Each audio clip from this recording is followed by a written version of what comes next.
Assalamualaikum warahmatullahi wabarakatuh sekalian, selamat datang kembali di channel Ray Agnostik. Ada beberapa kebohongan-kebohongan pemerintah atau pejabat Indonesia kepada rakyatnya. Jadi sebenarnya kita ini sebenarnya dibohongi guys, kita di-prank sebenarnya. Ada kebohongan-kebohongan yang ditutupin, ada beberapa kebohongan yang ditutupin dan saya akan bongkar gitu.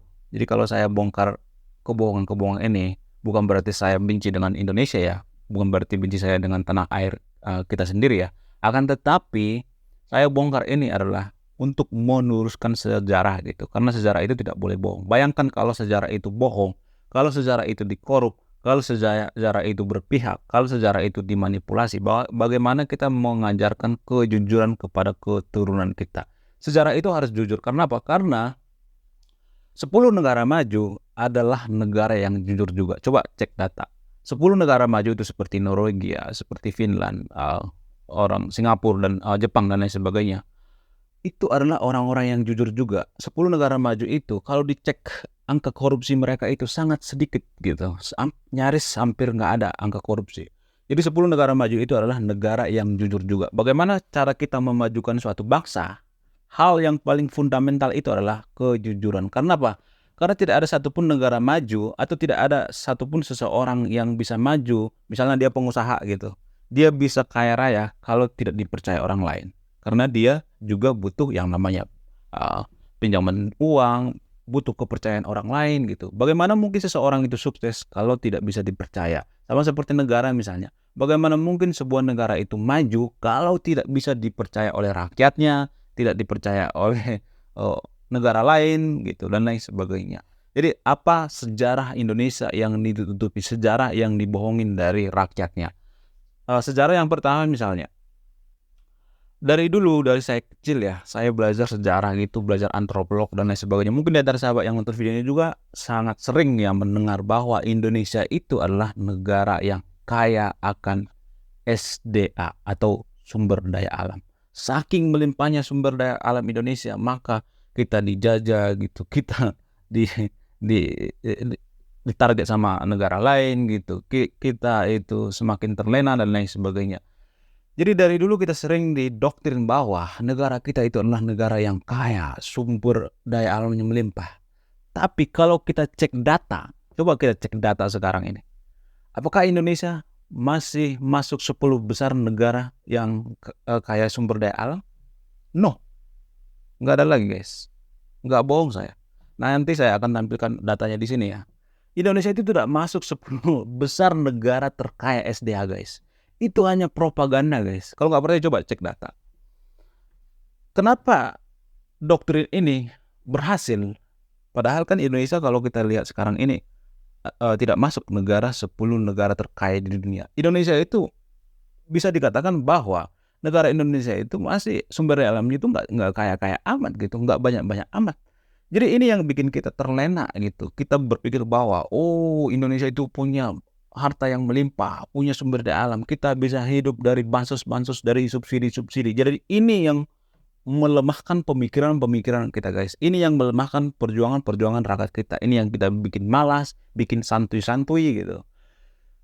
Kalau kita cek data misalnya, 10 negara paling terkaya itu SDA ya, bukan SDM ya. Kita jangan ngomong SDM dulu ya. Kita ngomong SDA dulu. Seperti Amerika, China, Rusia dan lain sebagainya. Itu Indonesia nggak masuk guys. Nggak masuk 10 negara terkaya SDA di dunia. Lalu siapa yang mulai mengatakan seperti ini? Siapa yang mulai mendoktrin ini? Siapa yang mulai mempropagandakan ini? Sebenarnya Indonesia itu dikatakan negara kaya, negara kaya, negara kaya itu terus diulang-ulang. Itu adalah propaganda daripada politisi guys. Jadi biasanya kalau politisi di Indonesia itu ya, kalau mau calon itu kan lagu wajibnya pasti setiap tahun itu, setiap mau pemilu itu lagu wajib itu nggak jauh-jauh dari kita dijolimi pemerintah, kita punya kekayaan yang melimpah, kita punya sumber daya alam yang melimpah, kita dijolimi sama pemerintah, kalian dibohongi, kita punya harta yang melimpah. Padahal itu cuman propaganda biar ada alibi daripada politisi itu menjelek-jelekkan pemerintah. Karena apa? Karena politisi juga tahu sebenarnya bahwa Indonesia itu nggak masuk 10 besar negara terkaya di dunia. Akan tetapi dia menggunakan itu karena apa? Karena itu yang disukai masyarakat. Jadi saya juga tidak menyalahkan politisinya ya. Tapi masyarakat kita kan selalu pikirannya itu selalu berpikir negatif gitu, menyalahkan orang lain, menyalahkan pemerintah, semua pejabat. Kalau perhatikan itu, kalau mau menjabat itu, mau presiden kayak mau gubernur kayak, kalau pidato itu selalu menyalah-nyalahkan terdahulunya gitu, selalu menyalah-nyalahkan pihak pemerintah. Kita itu dijolimi, kita itu banyak harta gitu, melimpah SDA dan lain sebagainya.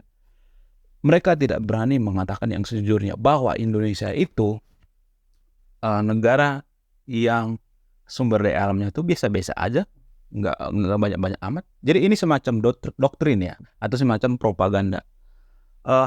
Goebbels pernah mengatakan, Joseph Goebbels pernah mengatakan bahwa sesuatu yang diulang-ulang itu, biarpun sesuatu itu kebohongan, tapi diulang-ulang terus sampai 1000-an kali, maka kebohongan ini akan jadi kebenaran, guys.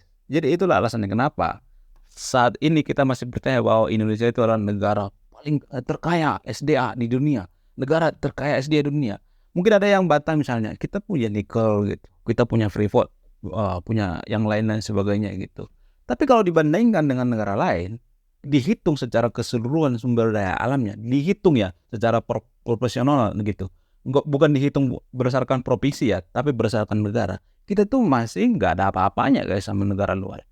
Jadi saya suka konten-konten yang jujur ya. Jadi walaupun saya nanti dihujat ya, karena aku sudah memberikan fakta, ngerti apa lu tentang Indonesia gitu, yang gak jadi masalah ya. Akan tetapi yang penting saya jujur, karena inilah keresahan-keresahan saya selama ini. Ini adalah keresahan-keresahan saya pribadi. Saya mengatakan yang kejujur-jujurnya kepada yang nonton video ini, bahwa Indonesia itu sekarang tidak masuk 10 besar negara paling kaya SDA di dunia. Lalu kebohongan kedua misalnya, benarkah Indonesia itu bisa merdeka karena hasil bambu runcing? Benarkah Indonesia itu karena pengaruh dari kekuatan pahlawan-pahlawan kita? Oke, nggak masalah. Saya nggak mendiskreditkan gitu atau mengecilkan bahwa perjuangan-perjuangan pahlawan kita di zaman dulu itu, saya menghargai itu. Saya tidak menutupi itu ya. Akan tetapi ada fakta yang belum terungkap sampai saat ini. Ada fakta yang dibohong-bohongin, yang ditutupin dan tidak pelajari di sejarah Indonesia. Apa itu? Ternyata Indonesia membayar denda kepada Belanda. Jadi kita itu membayar sekitar 4,5 miliar gulden ya. Kita membayar, mau merdeka kita ke Belanda itu kita membayar ternyata guys. Dengan perjanjian-perjanjian Linggarjati, pengerjaan Meja Bundar dan lain sebagainya. Pokoknya ada banyak perjanjian-perjanjian yang dulu Soekarno-Hatta yang ikutin.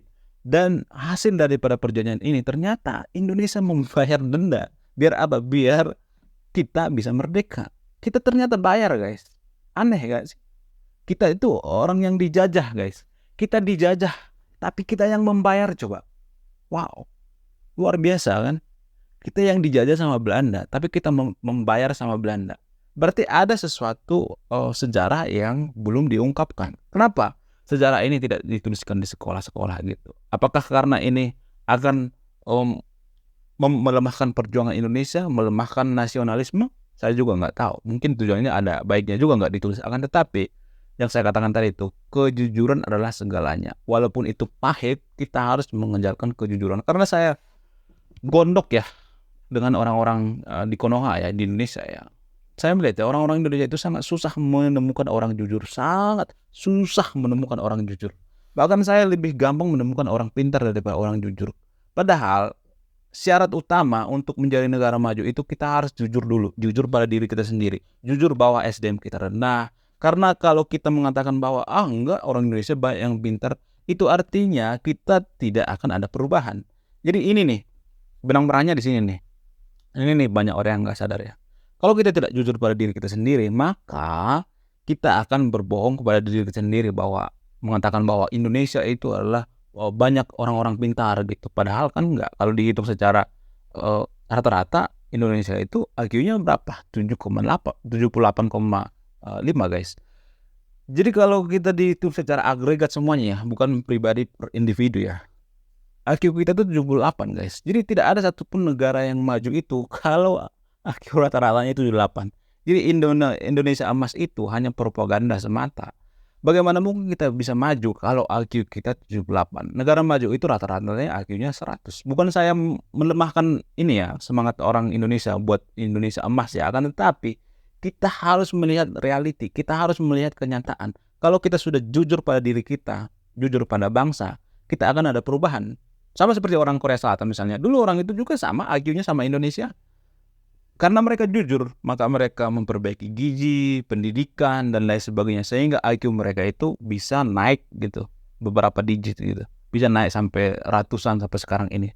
Jadilah mereka orang negara maju. Jadi dasarnya sebenarnya, kenapa kita nggak maju-maju itu? Karena kita tidak jujur guys. Tidak jujur pada diri sendiri dan tidak jujur pada negara juga. Tidak setia dengan negara juga. Kalau kita tidak jujur dengan diri kita, dengan negara, dengan semuanya kita tidak jujur, maka sampai kiamat juga tidak akan pernah maju guys. Sejarah ketiga yang sering ditutupin adalah di pemerintahan Soeharto dulu, Indonesia pernah kerjasama dengan Israel guys. Jadi kerjasamanya itu gini, Indonesia itu membeli pesawat dari Israel ya. Ya, tapi dengan menggunakan intelijen gitu. Ini ditutupin ya. Oh, tidak banyak yang tahu gitu. Sebenarnya di belakang layar Indonesia itu bekerja sama dengan Israel guys. Sampai sekarang ini juga Indonesia itu masih bekerja sama dengan Israel. Baru-baru ini juga ada barang-barang produk-produk dari Israel itu dibeli oleh seragam coklat di Indonesia. Ada. Jadi sebenarnya kita itu terlalu naif ya kalau mengatakan bahwa kita tidak bisa mau bekerja sama dengan ini, bekerja sama dengan ini. Enggak guys, di satu sisi kita harus butuh yang namanya kerjasama. Kita tidak boleh melihat hanya dari satu sudut pandang itu. Pemerintah harus berbohong karena apa? Karena sentimen kita terhadap sesuatu hal gitu. Ya, saya tidak menyalahkan siapa-siapa, tetapi kita harus jujur ya. Sebenarnya pemerintah Indonesia itu sering di balik layar itu bekerja sama dengan negara Israel. Lalu kebohongan keempat yang sering ditutupi adalah VOC itu bangkrut. Dulu perusahaan Belanda itu VOC itu bangkrut. Itu karena apa guys? Karena pengaruh orang Indonesia juga. Beneran guys. Jadi yang mengajari orang-orang Belanda itu korupsi adalah orang pribumi guys. Orang-orang Indonesia juga. Di dalam tubuh VOC itu kan dulu pernah disejarahkan bahwa VOC itu bangkrut karena apa? Karena banyaknya orang-orang korup di dalamnya. Jadi yang mengajari orang-orang VOC itu, pekerja-pekerjanya itu korupsi adalah orang-orang kita juga guys, orang-orang Indonesia juga. Jadi emang dari dulu kita punya ahli dalam korupsi kali ya. Kita sudah ahli dalam bidang itu kali ya, sudah membudaya gitu. Sudah sangat susah dihilangkan. Nah, yang jadi pertanyaannya, kenapa budaya korupsi ini sangat susah hilang di Indonesia? Kalau saya mengambil garis lurus ya, seperti saya kata tadi itu, karena kita itu tidak jujur guys. Di sekolah juga mencontek itu nggak terlalu ditekan ya, padahal mencontek dengan korupsi itu kan sama-sama tidak jujur ya. Bahkan di lingkungan kita juga banyak tindakan-tindakan yang tidak mengajarkan kejujuran seperti pungli gitu, parkir liar gitu, berbohong gitu dan lain sebagainya. Itu adalah bentuk-bentuk daripada korupsi juga. Karena apa? Karena dia melakukan tindakan-tindakan yang tidak jujur. Lalu fakta sejarah yang ditutupin atau fakta Indonesia yang ditutupin yang selanjutnya adalah banyak pemerintah kita mengatakan bahwa Indonesia itu adalah negara yang paling ramah di dunia. Coba kalau kita perhatikan, sebenarnya orang Indonesia itu bukan ramah guys, akan tetapi inferior gitu. Kalau misalnya ketemu sama orang bule, kita nunduk gitu, kita senyum-senyum. Sebenarnya kita bukan ramah guys, bukan ramah. Kalau kita ramah itu tidak ada yang namanya melakukan tindakan-tindakan anarkis, tidak ada yang melakukan tindakan-tindakan yang membodohi gitu. Banyak yang melakukan copet juga bagi turis-turis luar kan banyak yang kecolongan juga kan, yang bahkan polisi-polisinya juga nilang orang luar itu ya tahu sendirilah, banyak kan yang viral itu, banyak yang pungli juga kan. Jadi sebenarnya kita itu bukan negara yang paling ramah di dunia guys, akan tapi kita adalah negara yang paling inferior gitu. Maksudnya inferior itu kita itu kalau ketemu sama orang luar itu kita merasa bahwa diri kita itu lebih rendah gitu daripada orang lain gitu. Kita merasa bahwa diri kita itu nggak setara gitu, padahal kan sebenarnya kan harus setara, mau bule kayak mau Afrika kayak mau gimana kayak kita harus tetap setara gitu. Alasan selanjutnya atau alasan keenam adalah sebenarnya pembangunan Anyar Panarukan itu, mungkin yang tersahabat juga sudah pernah atau sudah sering mendengarkan ini. Pembangunan Anyar Panarukan itu sebenarnya itu dibiayai oleh pemerintah Hindia Belanda melalui Dendels. Jadi Dendels saat itu memberikan duit sebenarnya guys. Cuman para bupati-bupati atau para camat-camat zaman dulu, pejabat-pejabat saat itu, mereka menyikat guys. Mereka menilep gitu. Mereka mengkorupsi. Mereka tidak memberikan kepada rakyatnya. Jadi sebenarnya zaman dulu sudah ahli sebenarnya kita dalam korupsi ya. Sudah ahli sebenarnya dengan menggelapkan anggaran gitu, tidak jujur kepada rakyatnya gitu dan lain sebagainya. Alasan selanjutnya adalah eh, kebohongan-kebohongan yang ditutupin oleh para pejabat atau ditutupin oleh negara adalah sebenarnya Belanda itu pernah berjasa. Berjasa dalam bilang apa? Berjasa dalam bidang mempersatukan, bukan mempersatukan, artinya mencegah perang saudara. Jadi di Sumatera Utara itu tepatnya di Tapanuli, orang-orang Batak itu pernah perang saudara dengan orang-orang Minangkabau. Jadi kalau di sejarah itu disebut dengan Perang Padri. Jadi Perang Padri yang sebenarnya itu bukan seperti itu guys. Akan tetapi Perang Padri itu ada sejarah yang ditutupi. Di video sebelumnya sudah saya jelaskan apa itu Perang Padri. Perang Padri yang diprakarsai oleh Imam Bonjol, Tuanku Imam Bonjol. Jadi saat itu Belanda mengantisipasi bagaimana caranya supaya tidak terjadi perang saudara. Pasukan Imam Bonjol saat itu menyerang pasukan Sisingamaraja di Tanah Batak atau di Tapanuli. Dan Belanda adalah sebagai pendamainya, penengahnya, biar tidak terlalu banyak lagi korban jiwa. Eh, Sebenarnya saat itu sudah banyak korban jiwa ya, ada ratusan ribu nyawa melayang dengan sia-sia hanya karena apa? Hanya karena perang saudara. Kebohongan-kebohongan pejabat selanjutnya adalah Jokowi misalnya.